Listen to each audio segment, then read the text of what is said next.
La team, les dossiers sont très vite tués dans l'œuf quand on parle des affaires sérieuses en Côte d'Ivoire. Le prophète Eli Panda est où? On n'en parle plus. Comme tous les buzz, positifs ou négatifs, ça a souvent une durée de 30, de 3 jours, c'est-à-dire 12 heures de vie en Côte d'Ivoire. Ça veut dire que même quand il y a mort d'homme, le dossier dure 3 jours après, c'est mort. Même quand il y a des casses à GESCO, le dossier dure 3 jours après, c'est mort. Ça va un peu plus parce que c'est les casses et que les personnalités politiques sont parties là-bas et à chaque fois qu'une grande personnalité politique part, ça crée un autre buzz. Sinon, si personne n'y va, le buzz dure 3 jours et puis c'est mort. Mais est-ce que c'est normal donc qu'un être humain qui disparaît, un prophète qui disparaît à cause de ses prophéties et que les gens décident de tuer le buzz, et ils disent que non, après 3 jours ça meurt comme les autres buzz. Est-ce que déjà ce genre de problème même doit être traité comme un buzz? Non, on parle de la vie d'un homme. On parle des libertés individuelles.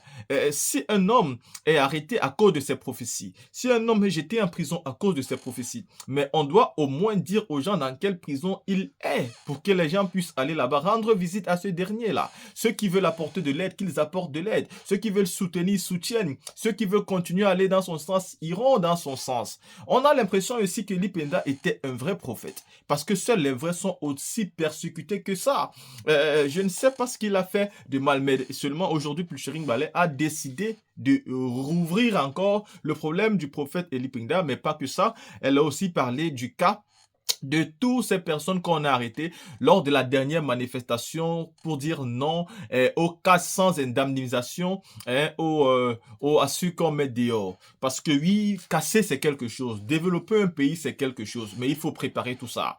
Et la qualité aussi d'un dirigeant, c'est de préparer comment il va dédommager ceux dont il a envie d'occuper leur espace. Il y a ceux qui ont vraiment acheté leur terre avec leur argent, leur souffrance. Quand vous venez vous casser, quelqu'un qui a cherché l'argent, il a acheté un terrain. Vous vous rendez pas compte comment c'est mal. Même vous qui rigolez aujourd'hui, vos parents ont certainement acheté les terrains, ils ont construit. Vous vivez aujourd'hui dans des maisons, vous êtes bien content d'être propriétaire. Et si demain on venait casser où vous êtes et que vous vous retrouvez sans domicile, le pire c'est que vous n'êtes pas en location parce que quand vous êtes en location, ça va encore. Si vous pleurez seulement votre bien parce que la maison en elle-même ne vous appartient pas, vous irez louer ailleurs. Mais quand c'est votre domicile, et qu'on casse votre maison et que vous devenez sans domicile ni rien, n'êtes-vous pas prêt même de porter les armes à cause de ça?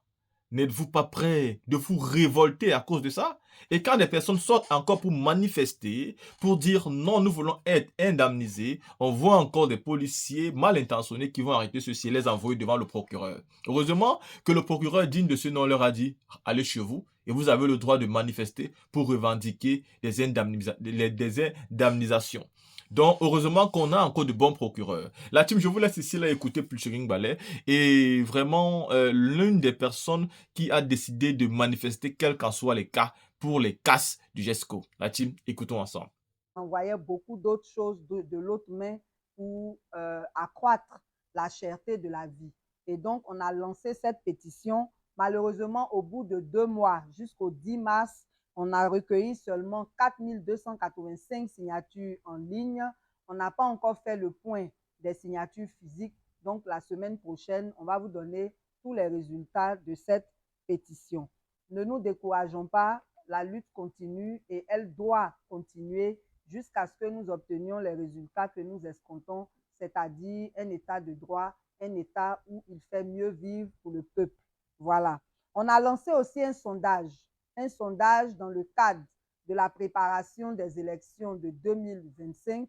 On a lancé un sondage qui est adressé à toutes les organisations, les partis politiques, les organisations de la société civile, les coopératives. J'en parle pour que tous ceux qui sont intéressés par ce sondage envoient leur adresse mail au 07 89 08 62 79. Je répète, 07 89 08 62 79. On va communiquer encore sur ce numéro-là. Vous envoyez votre adresse mail et on vous enverra le lien du sondage. Le sondage consiste à vous poser des questions sur les conditions de la paix en Côte d'Ivoire selon votre organisation. Et après ça, on fera une analyse dont les résultats seront rendus publics et les propositions les plus importantes, les propositions les plus on va dire, celles qui auront le plus fort taux de propositions, on va utiliser ces propositions-là pour poursuivre la lutte, pour continuer nos revendications. Donc, vraiment, c'est très important que tout le monde puisse participer. On vous remercie d'avance. Donc, je répète le numéro une dernière fois. On va faire une publication après. 07 89 08 62 79. Voilà. On va maintenant parler d'insécurité. Insécurité. Au-delà de tous les faits divers que vous apprenez, on vous a déjà dit que l'affaire de Eli Pada, on ne laisse pas. On a entendu qu'il est mort. Tout ça, là, nous, ce n'est pas notre problème. S'il est mort, on n'a qu'à nous montrer son corps. Tant qu'on n'est pas capable de nous montrer son corps, de nous donner des dates pour ses obsèques, nous, on considère qu'il est toujours en danger, qu'il est détenu quelque part, qu'il n'est pas libre. Et tant qu'il ne sera pas libre, là, nous, on va parler de ça. Je vous ai déjà dit et je le répète, je ne connais pas Eli Pada. Je n'ai jamais parlé avec lui. Mais tous les Ivoiriens dans ce pays-là devraient être libres de mener leurs activités comme ils veulent. Les prophéties, là, on n'invente pas. C'est Dieu qui inspire les prophètes et puis il parle. Si une prophétie ne t'intéresse pas, tu passes. Ça t'intéresse, tu prends. Ce n'est pas forcé. Mais on ne peut pas persécuter quelqu'un pour ses prophéties. Ça, vraiment, c'est inadmissible. Ça va à l'encontre de la liberté d'expression, de la liberté d'opinion, de la liberté de culte.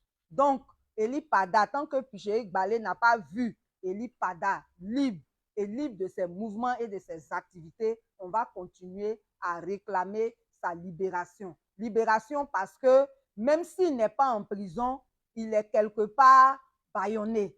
Ce n'est pas normal. Voilà, quelqu'un qui, depuis le 31 décembre, a appelé les gens à venir participer à sa veillée et qui disparaît subitement, on n'est pas d'accord avec ça. Même la vidéo qu'il a faite là, il a dit dedans 3 fois qu'il est en danger. Donc, tant qu'il n'apparaît pas, cette affaire d'Eli Pada là, on va parler de ça. Toujours dans le cadre de l'insécurité, il y a un cas très insolite qu'il est important que nous portions à votre connaissance. C'est à cause de tout ça là. On dit on n'est pas dans un état de droit. Et puis c'est vous qui vous plaignez toujours sans arranger les choses. On vous avait dit, avant la dernière libération des prisonniers politiques qui a eu lieu le 22 février 2024, on vous avait présenté le cas de 4 jeunes gens. Dogo Nyato Ange, Luku Kwame Charles, Maïlé Brice et Traoré Zakaria. Les 4 là, depuis le 27 avril 2022, ils ont disparu de la Maka. Ils sont emprisonnés depuis 2020. On ne les a pas jugés. Le 27 avril, on les extrait de la Maka. On ne sait pour les envoyer où. On n'a pas de leurs nouvelles. Jusqu'à ce qu'on apprenne qu'ils sont détenus au camp commando de Koumassi, ce qui n'est pas normal. Si on était dans un état de droit là, une fois qu'on t'a envoyé à la Maka, il y a 2 options. On te juge et on te libère ou on te condamne. L'autre option, on te libère parce qu'il y a un non-lieu ou bien, en tout cas, les juges d'instruction ont vu que ton cas ne vaut pas la peine d'aller plus loin, on te libère. On ne peut pas prendre quelqu'un à la Maka pour l'envoyer encore dans un camp. Ça là, ça ne répond à aucune procédure légale. Et c'est dans cette situation que les pauvres jeunes gens étaient. On a demandé leur libération ou leur retour à la Maka pour qu'ils suivent la procédure normale. À notre grande surprise, le 22 février, il y a un dont le nom figure sur la liste. J'en parle parce que jusqu'à aujourd'hui, je vous parle là, ses parents ne l'ont pas encore vu. On dit on l'a libéré. Sa maman ne l'a pas encore vu, ses parents ne l'ont pas encore vu. Donc il est où? Regardez leur liste là. Ils ont mis 51 personnes et puis en bas, on a mis encore 6 personnes. Dans les 6 personnes là, vous allez voir le nom de Dogo Nyato Ange. On dit il est sorti. Moi, j'ai dit je vais aller le saluer. On ne le voit pas. Il y a un problème. Il est où? Donc, vraiment, je tiens à porter ça à la connaissance du public parce que ce n'est pas normal. Si vraiment on l'a libéré, le vendredi 23, là, tous ceux qu'on a libérés, là, ils ont rejoint leur famille. On est en train de défiler chez eux pour les saluer. Et puis lui, on ne le voit pas. Sa maman même dit qu'elle n'a pas encore vu, elle est dans Abidjan, là, elle n'a pas encore vu son fils. Elle ne sait pas où il est. Libération, on dit on a fait là. Elle ne sait pas où son fils est. Donc, vraiment, Libérez-le vraiment. Et puis, ce n'est pas lui seul, on doit libérer. Ils sont 4, on doit libérer les 4. Vraiment, vous aimez faire parler les gens. Hein? Donc, voilà ça. Hein? L'autre problème d'insécurité dans laquelle on est, c'est la pollution de la lagune. Tout le monde a vu les poissons morts qu'on a découverts sur la baie de Koumassi. Tout ça là, c'est la pollution.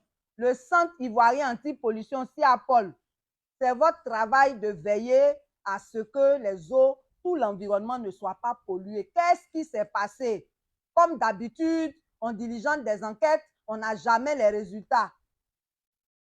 Jusqu'aujourd'hui, on nous dit qu'on n'a pas encore clarifié la situation. Ce qui est sûr, c'est la chaleur qui fait que les poissons ont manqué d'oxygène. Dans tout le pays, là, c'est là-bas seulement les poissons ont manqué d'oxygène. Pourquoi il n'y a pas de poissons morts sur les autres rives et puis c'est là-bas il y a poissons morts? En tout cas, les consommateurs, faites très attention pour rassurer la population. J'ai vu dans les journaux que c'est les poissons de mer que les Ivoiriens consomment. Hein? Poisson qui est dans la lagune, on consomme bien. Donc, ceux qui consomment poissons de lagune, là, laissez ça on ne sait pas ce qui s'est passé. Et puis, tous les poissons là sont en train de mourir. Si vous consommez ça, vous-même, vous risquez aussi de vous intoxiquer. Donc, en attendant qu'on nous dise ce qui se passe là, faites très attention avec votre consommation de poissons. Voilà. L'Institut national de formation professionnelle agricole. Ce n'est pas la première fois qu'on vous parle de cet institut-là qui est basé à Bingerville. Chaque année, il y a un concours.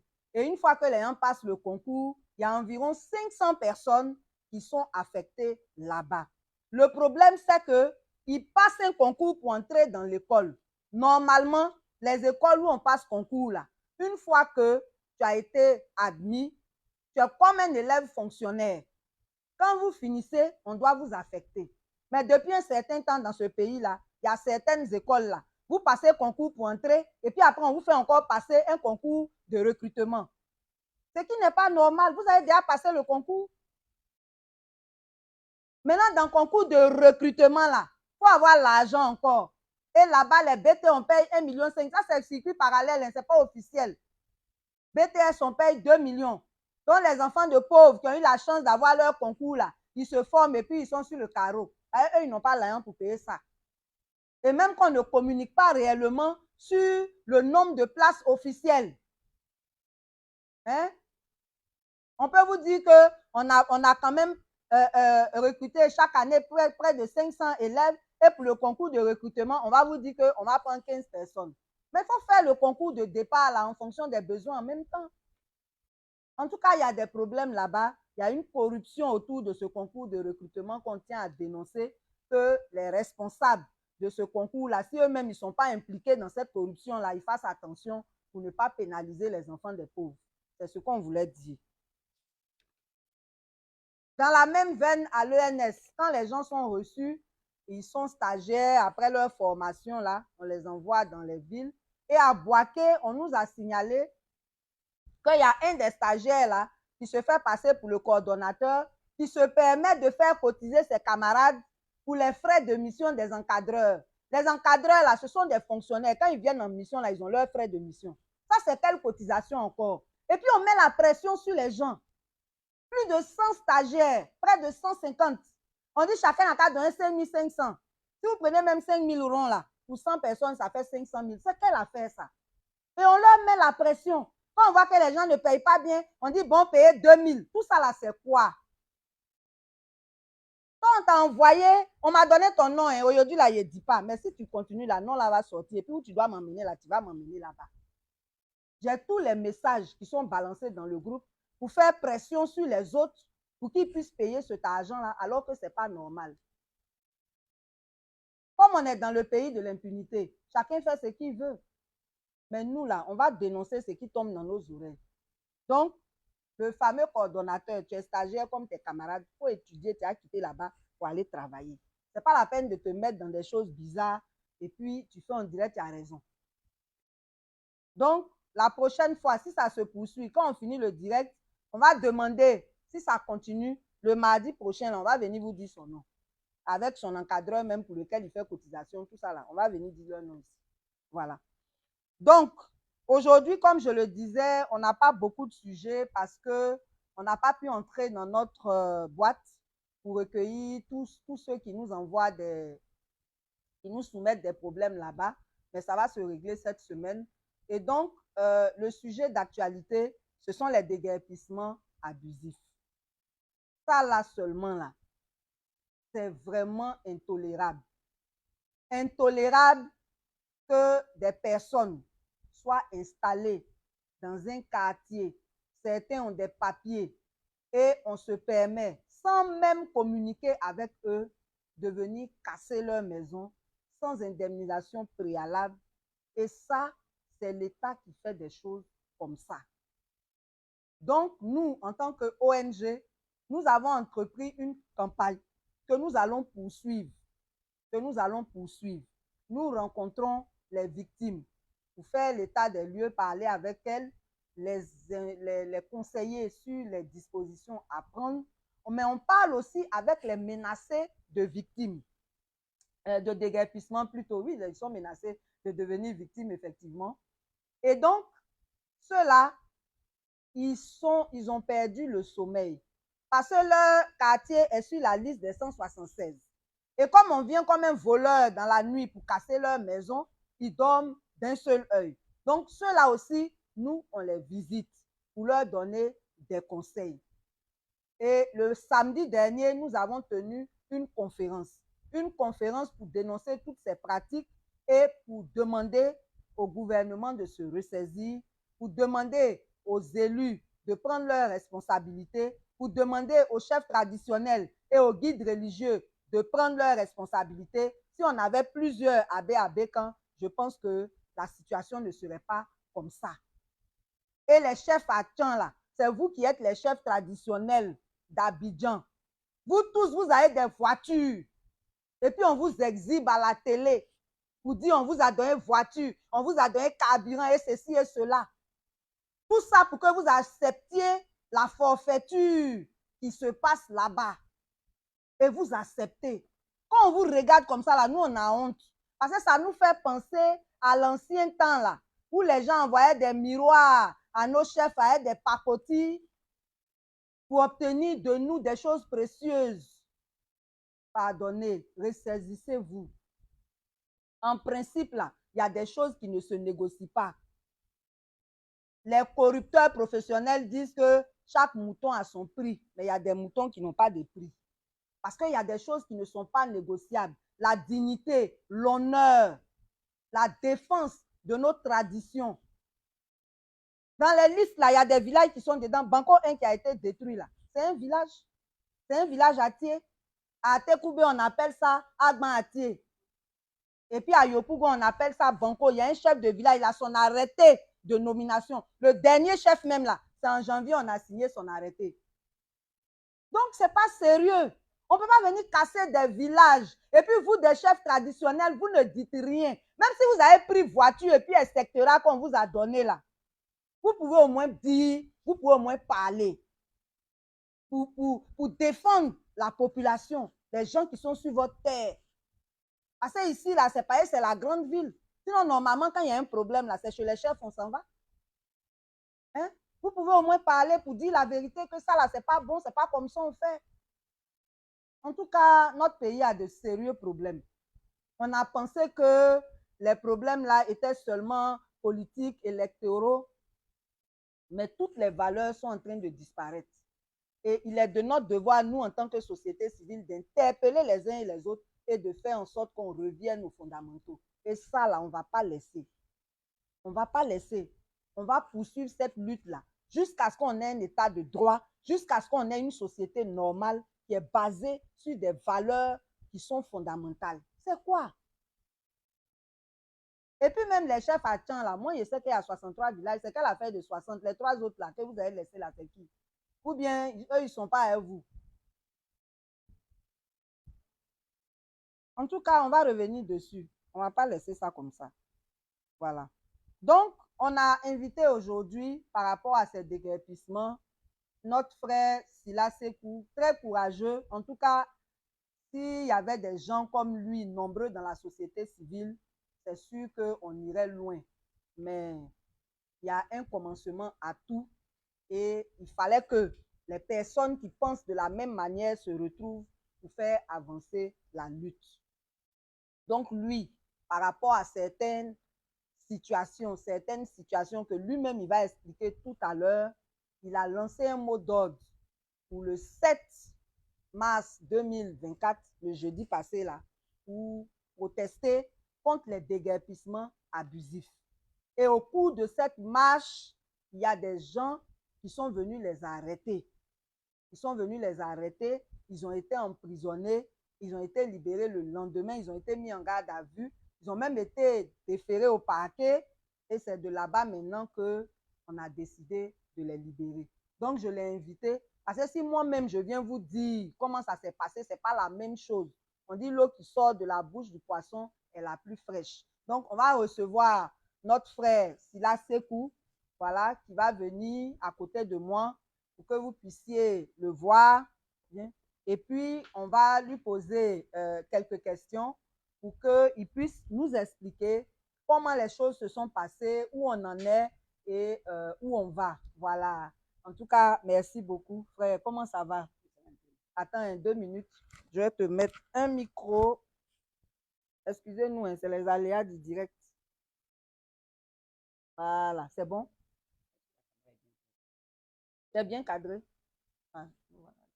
Ok, d'accord. Donc, bonjour, cher frère. Oui, bonjour, madame. Et Yako, c'est ça la Côte d'Ivoire, hein? Et ça va aller. Donc, le 7 mars, jeudi 7 mars, il devait avoir un sitting. Et puis, quand vous étiez en train d'aller sur les lieux du sitting, vous avez été arrêté. Qu'est-ce qui a motivé ce mot d'ordre? Vraiment, merci, madame. Je suis Silas Sekou, président fondateur de l'ONG Colombe Ivoire, structure bénévole en charge des personnes impactées ou déguerpies depuis 2014. Il faut dire que nous suivons les activités en Côte d'Ivoire. C'est vrai, il y a le développement, mais nous avons toujours parlé du développement participatif inclusif. Nous avions rêvé d'une Côte d'Ivoire où les populations vulnérables devaient être heureuses, mais nous voyons que les quartiers qui sont déguerpis aujourd'hui sont les quartiers touchés, des quartiers des plus pauvres, des plus démunis.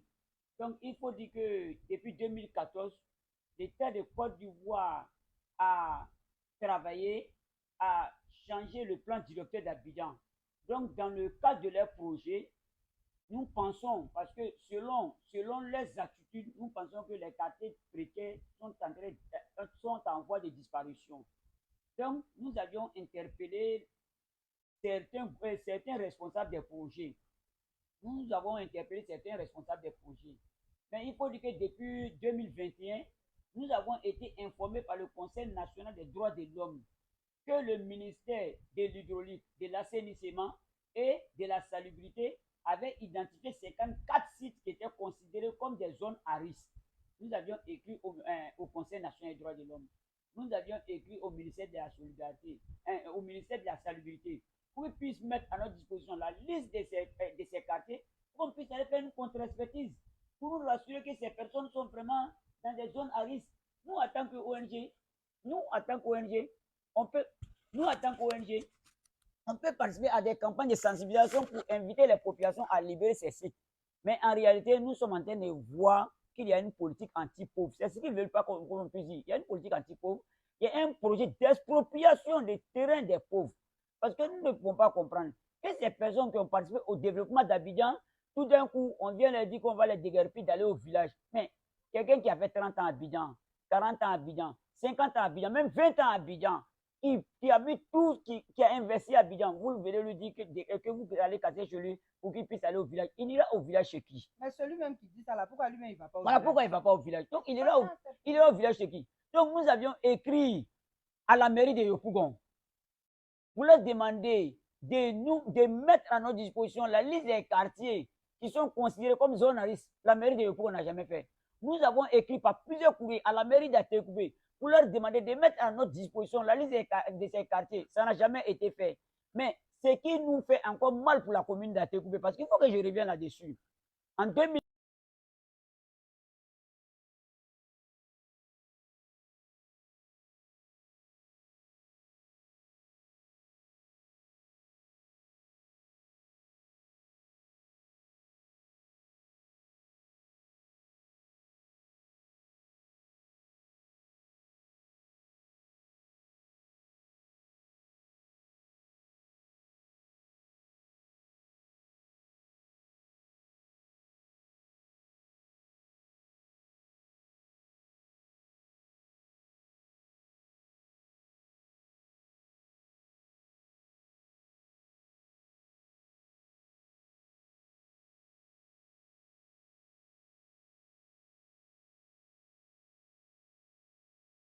Ça construit, on vient mettre dessus à détruire.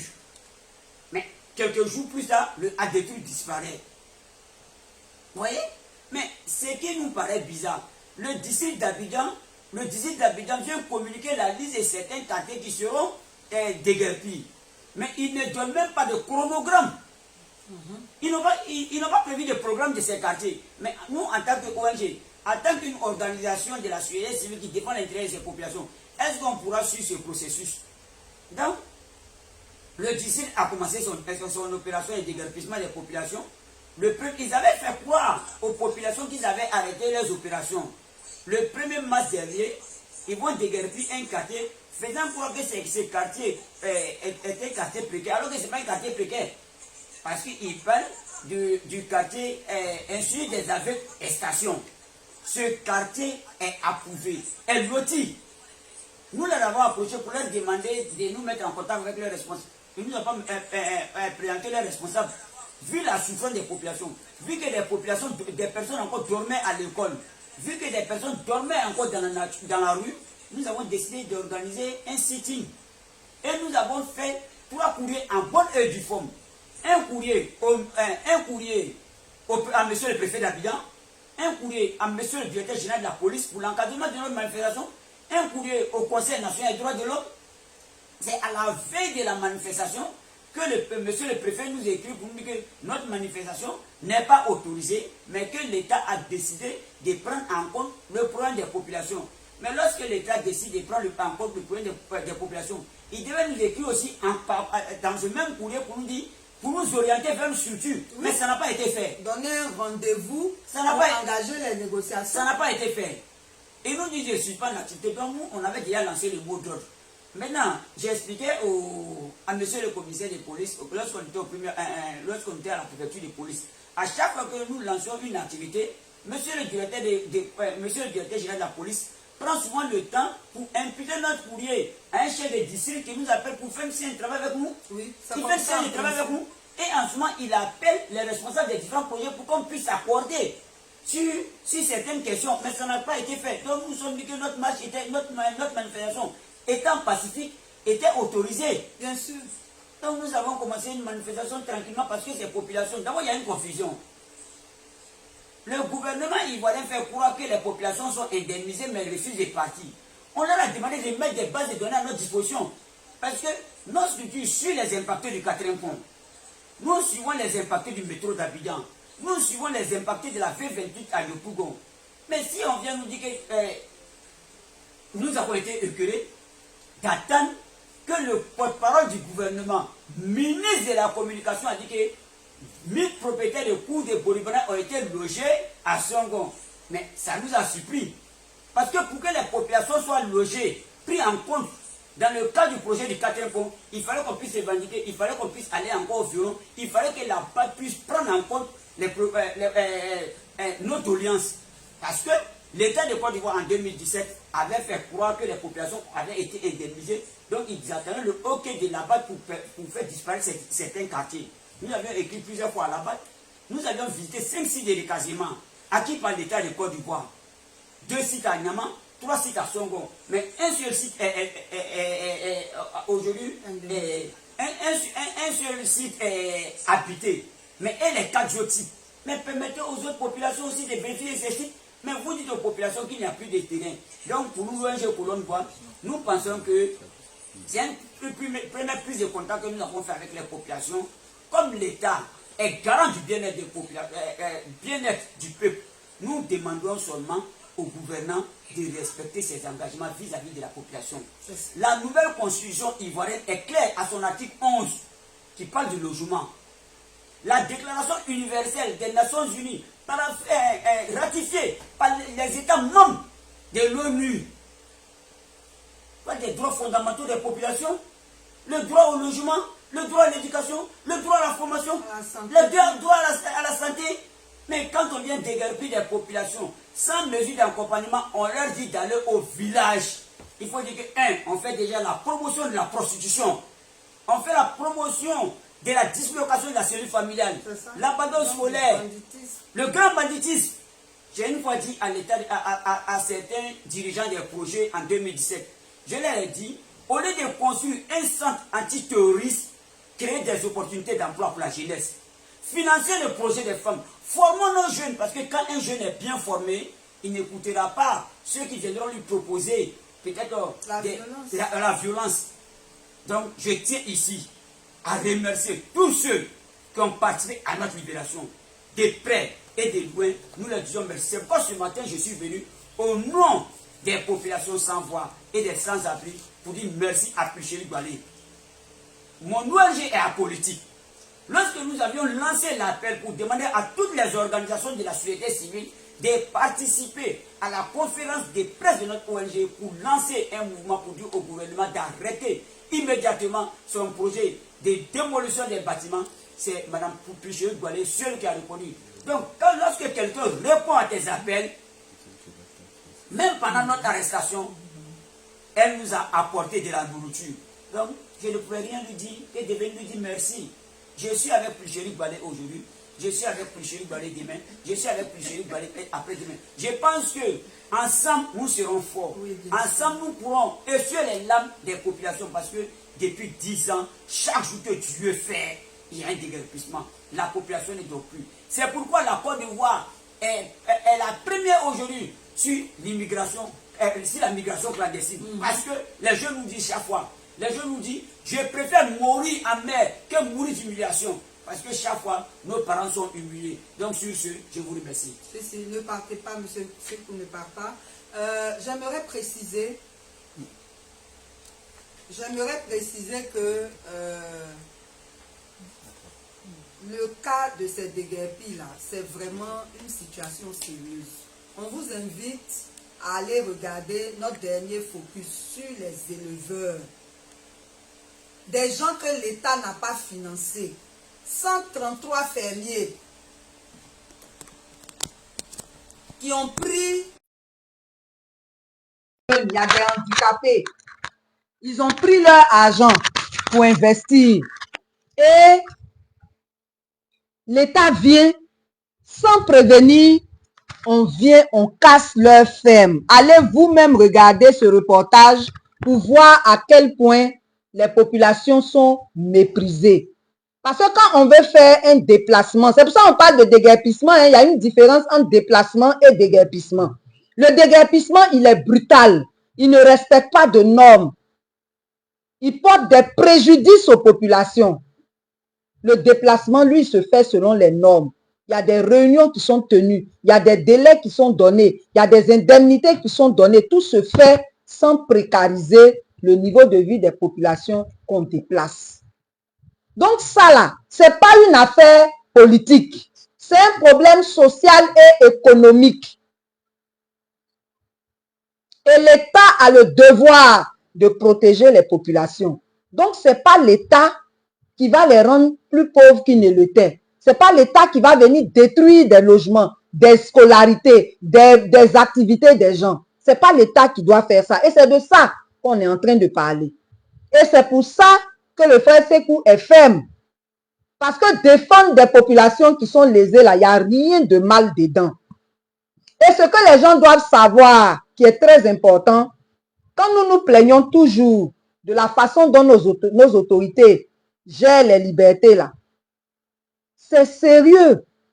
La Constitution dit en son article 20 que nous avons le droit de manifester pacifiquement. Donc, quand le préfet d'Abidjan se permet d'interdire, de refuser une manifestation pacifique, lui-même, il viole la Constitution. Il viole la Constitution. Parce que quand quelqu'un annonce un mot d'ordre et que tu ne veux pas que la manifestation se tienne, on appelle la personne à la table de la négociation avant la date du mot d'ordre. Et quand on engage les discussions, il n'y a pas de raison que la manifestation se fasse. Mais vous restez dans vos bureaux, vous n'appelez pas les gens et puis vous interdisez. Pire, en 2018, ils ont rendu le code pénal anticonstitutionnel. Prenez le code pénal de l'article 196 à l'article 200, on impose que les manifestations soient sous autorisation. Alors que la Constitution qui est au-dessus de toutes les lois, de laquelle découlent toutes les lois, nous dit que les manifestations sont déclaratives. On n'a pas besoin de l'autorisation de quelqu'un. On informe l'autorité parce que comme on ne sait pas combien de personnes vont venir, il faut pouvoir canaliser la foule. Il faut pouvoir canaliser les manifestants. Donc, il est du devoir de la police et de la gendarmerie de prendre des dispositions pour encadrer tout simplement les manifestants. C'est tout. On ne demande pas votre autorisation. Et ça, là, ça doit être clair dans les esprits. Maintenant, à ceux qui sont dans les problèmes, nous, on va vous voir pour vous-même vos problèmes. Moi, on n'a pas cassé ma maison. Mais quand on pense à ce que vous subissez, on dit que ce n'est pas normal. Mais quand il y a une manifestation comme ça, vous restez chez vous là, c'est pourquoi? Ceux qui sont sortis là, s'ils étaient nombreux, vous pensez qu'on allait les mettre en cargo? Ils allaient prendre combien de cargo pour les transporter? Mais c'est parce qu'ils ne sont pas nombreux qu'on se permet de les prendre. On ne peut pas se faire mettre des milliers de familles dans la rue et puis c'est une cinquantaine de personnes qui s'en va revendiquer pour tout le monde. Il y avait même un vieil aveugle dedans. Que Dieu le bénisse. Vous n'avez pas honte. Vous préférez rester chez vous, après pour venir pleurer qu'on a cassé vos maisons, au lieu de vous battre pour ne pas qu'on casse ça. C'est quelle mentalité ça là? Et ils restent chez eux, ils disent que les ONG n'existent pas. Hein. Maintenant les ONG vous appellent, vous restez à la maison. C'est pas sérieux. C'est pas sérieux. Il faut qu'on se ressaisisse. Il faut qu'on apprenne à défendre nos droits. Parce que si on ne le fait pas, ils vont continuer de les piétiner jusqu'à ce qu'on disparaisse. Et on ne doit pas arriver à ça. Donc vraiment, on veut vous motiver. On va demander au frère Sekou comment ça s'est passé. L'arrestation, oui. La petite détention. Vous aviez le moral. Est-ce que ça s'est fait brutalement? Et nous pensons que entre Colombe d'Ivoire et la police nationale de Côte d'Ivoire, c'est devenu une affaire de frères et sœurs. Parce que chaque fois, on nous arrête. Donc, on se connaît. Voilà, ils sont arrivés. L'officier nous a vu pour nous demander où vous partez. Nous avions dit à l'officier qu'on va déposer une motion de protestation au district d'Abidjan pour informer le gouverneur, pour lui dire, ah, ceux que vous avez déguerpis, quand vous dites que vous les avez indemnisés, mettez cette base de données à notre disposition pour qu'on puisse vérifier. Les policiers nous ont dit de retourner à la maison parce qu'ils ne veulent pas nous arrêter. Je leur ai dit non. Ceux qui sont avec nous n'ont pas de logement. Ils dorment dehors. Donc il est mieux qu'ils puissent aller dormir à la marque. Là-bas au moins ils sont logés. Là-bas au moins ils sont logés gratuitement. Donc c'est ainsi, ils nous ont pris pour nous mettre dans la voiture. Et il y avait une étudiante française qui a un master 2 en sociologie politique qui a été brutalisée par la police nationale de Côte d'Ivoire. Et ils ont pris cette demoiselle pour la mettre dans un véhicule comme une voleuse. Comme une voleuse. Et moi, ça m'a fait mal. Et nous ont envoyé, nous ont envoyé à la préfecture d'Abidjan. Nous avions bien dormi parce que c'est mon logement. Je préfère être logé pour pouvoir bien loger les populations parce que j'ai été logé 3 fois pour le 4e pont pour que les populations soient logées aujourd'hui à Songo, à Iwayi. Donc, nous pensons que l'État de Côte d'Ivoire devra loger ces populations, sinon nous allons leur écrire un autre courrier encore pour protester, pour demander que ces personnes soient logées humainement. Parce qu'il n'est pas normal qu'on puisse chasser un père de famille. Parmi ceux qui étaient au violon, il y avait un monsieur et sa femme. Hein. Le monsieur et sa femme, parce qu'il n'avait pas, une autre option, c'est pas de manifester. Donc ils ont été arrêtés, ils ont été déférés. Dieu merci, on a été libérés par monsieur le procureur de la République. Mais monsieur le procureur de la République a été clair. Il nous a dit que vous pouvez mener votre démarche pour que les populations soient indemnisées, soient logées. C'est ce que nous demandons.